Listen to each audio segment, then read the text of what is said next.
A bloke walks into a bar in the bush to discover a 44-gallon drum almost overflowing with $20 notes.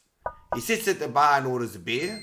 A short while later, one of the locals gets up, throws $20 in a drum and walks out the back. He soon returns shaking his head disgruntled and sits down.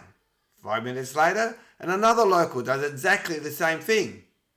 The bloke asks the bartender what is the go with a drum full of 20s, and the bartender says, "There's a donkey at the back that has never laughed in his life, so folk throw in $20 and have a go. If the donkey laughs, then they win the drum and all its contents. It's been gone for 10 years so far." The young bloke gets up, throws in his $20 into the drum and proceeds out the back.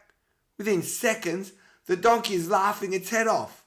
He strolls back inside and all the locals ask what he did to make that donkey laugh.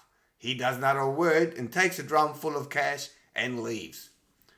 10 years pass by and the young bloke decides to pay the pub another visit. This time he sees a drum overflowing with $50 notes in the middle of the room.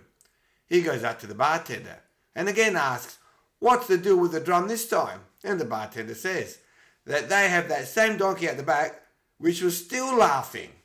The deal now was to make him stop, but now it's $50 to buy in. The young bloke gets up, throws in his 50 and goes out the back. About a minute later, the donkey stops laughing and the young man returns to the bar. The locals beg him to tell what he did to stop the donkey from laughing.